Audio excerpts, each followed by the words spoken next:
Bonjour à tous, nous commençons aujourd'hui le 6e Pérec, toujours de Baba Metzia, la première Mishnah concernant notre rapport, relation avec nos ouvriers. La Mishnah nous enseigne le premier din à Socher et Taumanim, celui qui a engagé des ouvriers, Veitu ze et ze, et un ouvrier a trompé l'autre. En laem ze al ze la taromet, celui qui a été trompé ne pourra rien réclamer au premier, il pourra juste lui en vouloir. Le Barthénora nous donne un exemple. Comment l'a-t-il trompé?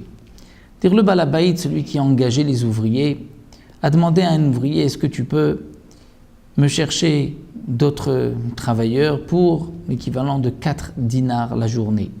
Je vais les payer 4 dinars la journée. Lui a été chercher des ouvriers, il leur a proposé 3 dinars la journée. Alors c'est vrai que ce deuxième ouvrier a accepté de travailler pour 3 dinars et il ne pourra pas réclamer plus du Balabaït, mais il pourra dire quand même à celui qu'il a engagé, à l'autre ouvrier, dire: puisque le Balabaït proposait 4, pourquoi ne m'as-tu pas laissé à 4 dinars la journée? Pourquoi m'as-tu proposé 3 dinars? Donc il ne pourra que lui en vouloir, mais pas plus, c'est ce que la Mishnah nous enseigne. Un autre din, Sachar et Achamar. Un homme a engagé Chamar. Chamar, milachon Chamor, c'est-à-dire celui qui fait transporter des meubles, des biens, la nourriture sur le dos d'un âne. Donc celui qui se charge de faire transporter cette marchandise sur le dos d'un âne, c'est un Chamar. Si un homme a engagé Sachar et Achamar, c'est-à-dire cet homme-là pour déplacer de la marchandise, ou bien est à Kadar.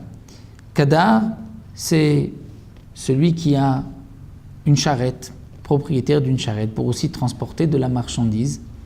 Pourquoi il les a engagés? Les avis Firyafarin vechalilim lakala olemet, pour apporter.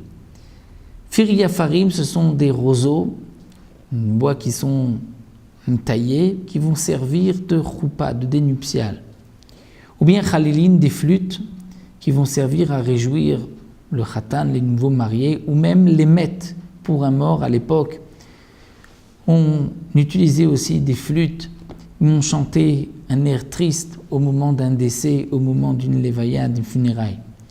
Donc si on a engagé un khamar, c'est-à-dire l'homme qui va transporter Praïfarim ou les Khalilim sur le dos d'un âne ou sur Kadar, donc sur une charrette, ou bien si un homme a engagé Poalim, des ouvriers, les Alot Pishtanomina Mishra, il avait posé son lin dans de l'eau pour le faire tremper, et il faut le sortir, le lin. Si on le laisse trop longtemps, il va s'abîmer.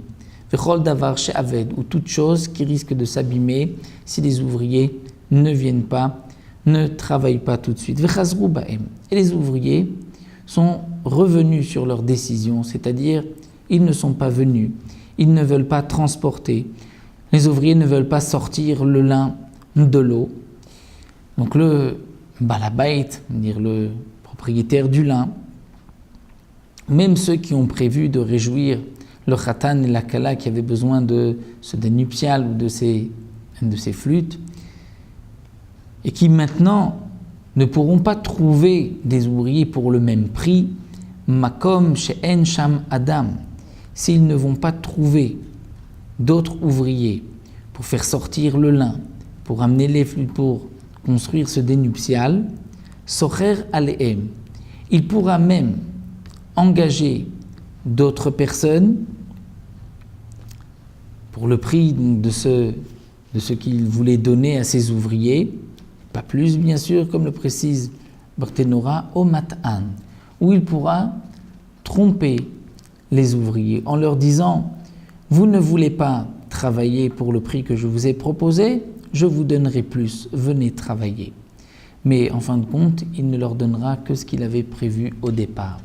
Étant donné qu'ils avaient accepté au départ de travailler pour ce prix-là, qu'ils s'étaient engagés, et qu'il y a là davar ha'aved, que si les ouvriers ne viennent pas immédiatement travailler, sortir le lin de l'eau, le lin va s'abîmer. Donc le balabait a le droit de les tromper, a le droit de leur promettre plus d'argent, mais en fin de compte, il ne leur donnera pas plus. Et même si les ouvriers vont l'attaquer au Beddin, dire « mais tu nous as promis plus », le Beddin donnera raison et gain de cause au balabait, étant donné qu'auparavant, les ouvriers s'étaient engagés. Donc voici pour la première Mishnah, donc les dinim que nous avons vus. D'abord que si un ouvrier qui a été mandaté par le balabait, par celui qui leur donne du travail pour engager d'autres ouvriers, si lui, cet ouvrier, a trompé les autres, alors que le balabait avait promis 4 et lui ne leur promet que 3, ils ne peuvent pas réclamer d'argent, les ouvriers qui ont accepté, puisqu'ils ont accepté de travailler pour 3 dinars la journée, mais ils pourront quand même lui en vouloir à celui qui les a trompés. Et donc nous avons vu aussi le din de Davar à Aved, et nous verrons encore d'autres dinim concernant les ouvriers dans les Mishnayot qui suivront. On se retrouvera à la Mishnah Bet la prochaine fois.